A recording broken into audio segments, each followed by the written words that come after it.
Se tivesse lá na coletiva, Arnaldo, você talvez levantasse a mão e falasse assim, olha, eu queria fazer uma questão, eu acho que você não acha que o elenco do Palmeiras hoje é melhor que o do Flamengo? Que é mais ou menos o que você vem falando, melhor no Você sentido defendeu de, isso, não é, Tirone? o Agora, quê? durante a semana, né? Eu vi uma declaração sua falando que hoje, com o Felipe Anderson, você acha que o Palmeiras vai estar mais forte do que Não, o Flamengo o no meio do Arnaldo ano, falou né? isso. O Arnaldo Ah, falou foi o isso, né? Arnaldo.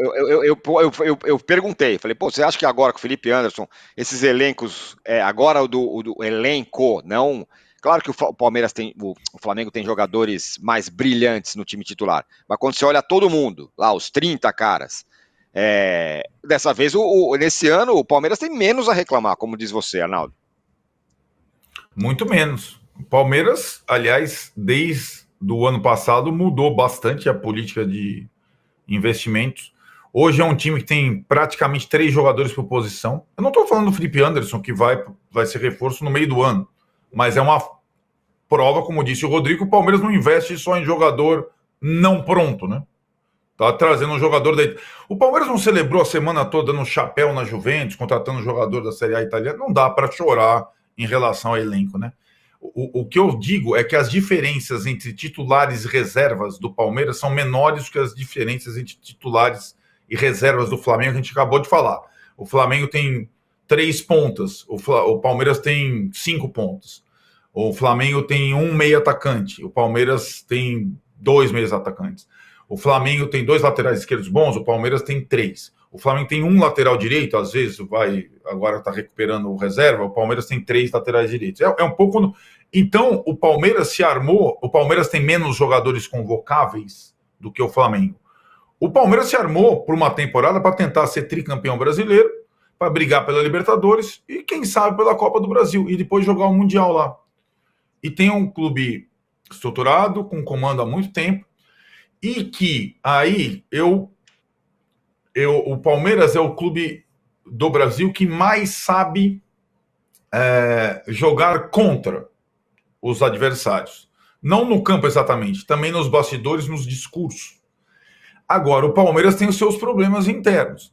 E essa questão de Barueri não é culpa minha, do Rodrigo, do Tite ou do Cudê. Se o Palmeiras joga um jogo, e para mim, Palmeiras e Inter, assim como Palmeiras e Flamengo, pelo que se desenha na temporada, é decisão de campeonato. É confronto direto pelo título.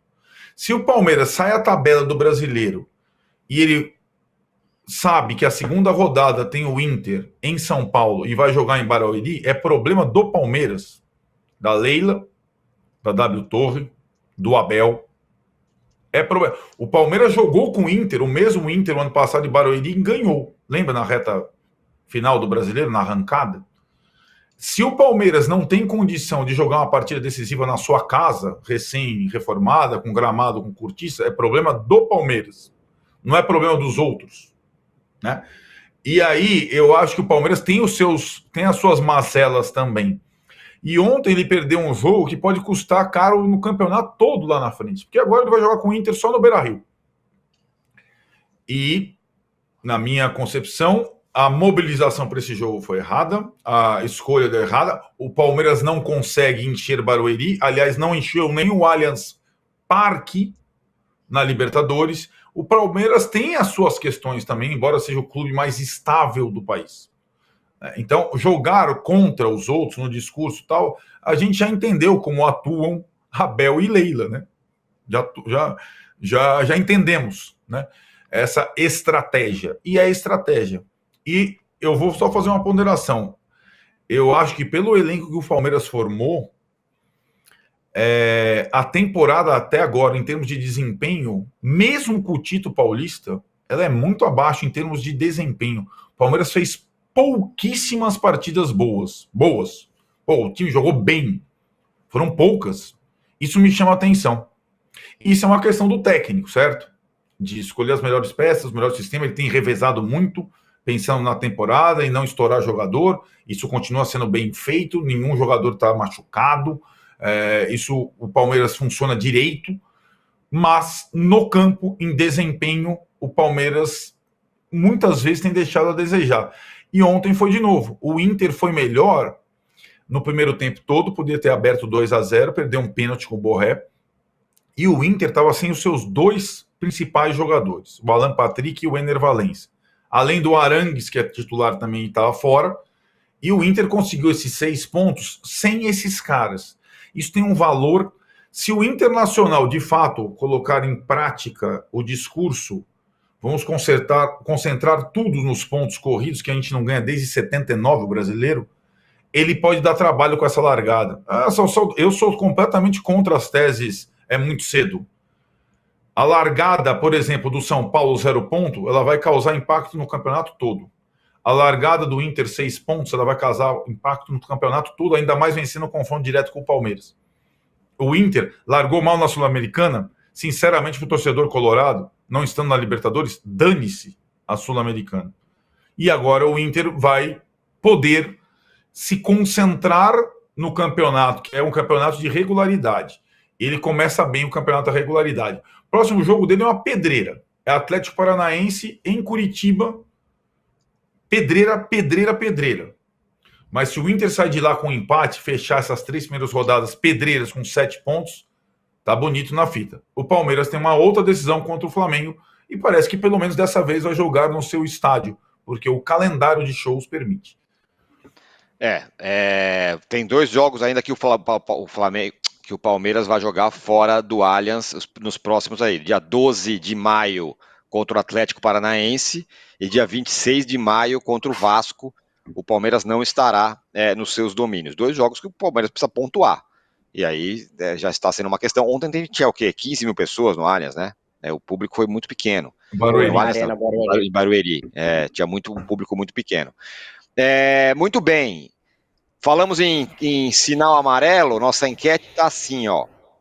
Quem tem o sinal amarelo mais forte nesse momento? Corinthians, 49%. São Paulo, 51%. 1 ponto em 2 jogos. Empate em casa com o Atlético Mineiro, que só empatou no campeonato até agora, empatou com o Criciúma ontem. E ontem uma derrota 2-0 para o Juventude, com falha do Cássio. O Arnaldo acabou de falar aqui, Rodrigo, até uns elencos frágeis. Você acha que o time até tem elenco e tem um treinador. Mas é um pouco preocupante esse começo também, me parece. O que você acha? Ontem os 2 gols tem alguma participação do Cássio, né? Essa bola é uma bola bem de longe, cruzada ali. Cássio, nos bons tempos, tinha pego essa bola, né? O tempo de reação dele não é um frango, mas o tempo de reação dele e o outro, ele erra o passe para o Félix Torres, o jogador do Juventude, toma a bola e sai o gol, né? Então, ele errou nos dois gols. A gente já teve essa discussão no passado, mas vai ter de novo, se o Cássio não está chegando naquela época do Rogério Ceni, que é o maior ídolo da história, do clube e tal, mas que não tá, que de repente a idade já está pesando e ele não consegue mais ter o rendimento e tem que se pensar na substituição dele. Não estou dizendo que é isso, mas atuações como essas geram essa discussão, né?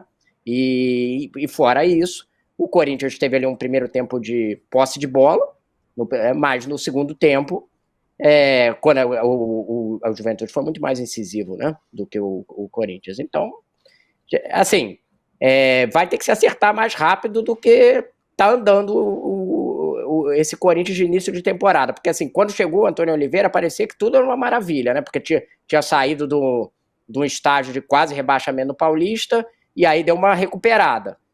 Não se classificou, teve muito tempo de trabalho, era para se esperar que no início do Campeonato Brasileiro você já tivesse no estágio mais avançado o time, né?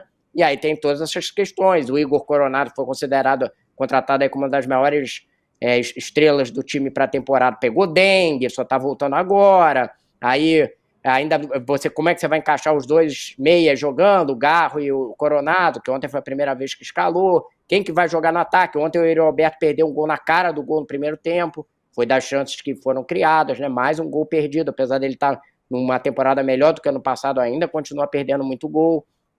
Então, passou todo esse tempo de preparação fora do Paulista e as questões do Corinthians não mudaram. Então, por isso é um sinal preocupante. Pois é, e aí, Arnaldo? Tem um time, não tem um time? Preocupa, não preocupa? Fato é que a tal da farra, pelo jeito, ainda não acabou. Longe disso. Aliás, o autor da frase da farra, o Rubão, tá rompido com o presidente do clube. Tem essas coisas também. O Corinthians o diretor de futebol e o presidente não se falam. Parece coisa comum, não é. E só uma ressalva em relação ao novo técnico Corinthians. Ele estava suspenso de novo, cara. Esse cara fica suspenso o tempo todo. Se é um jogador que busca a expulsão, aspas, a expulsão depois do jogo terminado contra o Atlético Mineiro, a gente estava falando tudo aí. O Antônio Oliveira é insuportável. A gente fala sempre, o Antônio Oliveira é insuportável, mal educado, descontrolado, e deixou o time na mão em Caxias. Estava lá o filho do Lazzaroni, não estava na beira do campo? Né? Isso. Nas 2 partidas, o Corinthians não fez nenhum gol. Quanto ao Atlético Mineiro, aceitável, mas jogou o segundo tempo inteiro com um jogador a mais. E, para mim, cara, o time, o elenco, esse time, esses nomes, eles estão quase no limite do que eles podem fazer. O Coronado talvez não ainda, como o Rodrigo falou, teve dengue e tal, não sei o quê, mas juntar Coronado e Garro talvez para jogos em casa, contra times que jogam mais fechados, com apoio da torcida e tal. Para jogar em Caxias, correndo atrás dos caras do Juventude, esquece. Então achei a decisão errada da escalação. Essas questões em relação também aos mais experientes que já tinham surgido ano passado, como disse o Rodrigo, Cássio, e também Fagner pela violência, né?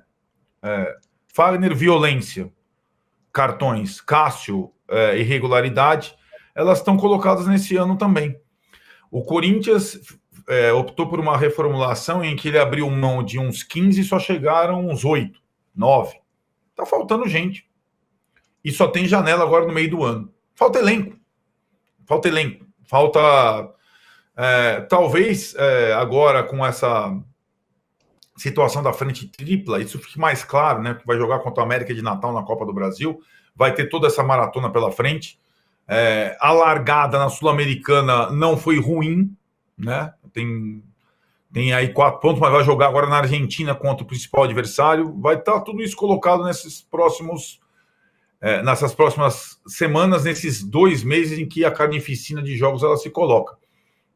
E se não tem elenco, se tem poucas opções, o treinador ser suspenso a cada 2 jogos, eu acho que ele está jogando contra e não jogando a favor. E pouca gente, como a gente sempre fala do Abel, e o Abel, aliás, teve atitudes ontem na beira do campo, em Barueri, não sei se vocês repararam, sim, em relação ao banco adversário, ao quarto árbitro, de novo, no ele mínimo... reclamou do pênalti. Ele tava gritando depois do pênalti, reclamar daquele pênalti é inacreditável. Né? Não, depois do pênalti, ele mandou, sabe quando o cara vai na janela aqui em São Paulo e grita chupa? Foi mais ou menos isso que ele fez para todo mundo, com aqueles gestos. Não foi isso que ele fez? Agora, o Antônio Oliveira não fica atrás, não. Eu não sei se ele se inspira no Abel, mas é inacreditável que na segunda rodada, primeiro jogo fora de casa do time, no campeonato, ele não esteja lá, esteja suspenso com mais um vermelho na conta. Ele tem mais cartão que o Abel. Exatamente. A média dos técnicos brasileiros está muito descontrolada, né, Tironi? Falando aqui em geral, né? Sim. No final de semana também o Jair Ventura mandou tomar caju, né? Como fala ali, o árbitro foi expulso. Enfim, eu acho que a média não tá legal, não. Um comportamento muito desproporcional ali. Ok, a arbitragem tem problemas e tal, mas ontem, por exemplo, não teve problemas. A média foi ok, né? Da rodada de ontem. Vamos esperar agora quinta-feira para elogiar, mas deu uma melhorada em relação à primeira rodada. Mas os técnicos, eu acho, estão muito descontrolados. Não, completamente. Aliás, todo mundo. Aliás, a Globo, né, detentora dos direitos, ela tá fazendo uma campanha Brasileirão Joga Mais, para todo mundo reclamar menos, para ter mais jogo e blá blá. Tá lançada essa campanha. Vocês repararam uma coisa? Não sei se vocês repararam uma coisa. Nas 2 primeiras rodadas, ontem foi bem melhor mesmo. O árbitro dá um acréscimo e aí não tem mais jogo. Para o time que tá ganhando, não tem mais jogo. Então eu quero que vocês peguem assim, o acréscimo e vejam quantos minutos do acréscimo foram de fato cumpridos. Jogados. Não tem jogo. Não tem jogo. É uma coisa incrível. Fora a falta de cooperação absoluta. O tempo normal já tem pouco jogo, né, Arnaldo? O tempo normal. Mas o acréscimo não existe. De acordo com o número da FIFA, lá tem que ser 60% de bola rolando, o Brasil tem 53%, sei lá, mais ou menos. Essa é a reclamação que o Abel fez ontem, ele tem razão, sobre a arbitragem brasileira. Eles tiram muito tempo de jogo, e vale para ele, e vale ontem para o São Paulo e Flamengo também. O Anderson Daronco, Assim, deu 1 minuto de jogo, ele já tava conversando com o jogador, não aconteceu nada. Vai bater um lateral, ele já tava batendo papo com o cara, ó, você se comporta desse jeito e tal. Precisa disso. O Daronco, ele não define jogos, mas ele picota o jogo todo, né? Ele não gosta de decidir jogos, né? De ficar dando cartão vermelho, pênalti, 50 do segundo tempo e tal, mas ele, nossa, o ritmo de jogo dele dá para você ir fazer xixi, voltar, escovar o dente, lavar a louça. Aí você vai vendo os lances de uma forma... Aí você volta, tá parado de novo por outra coisa. Exato, tá alguém lá na lateral, exatamente. Exato.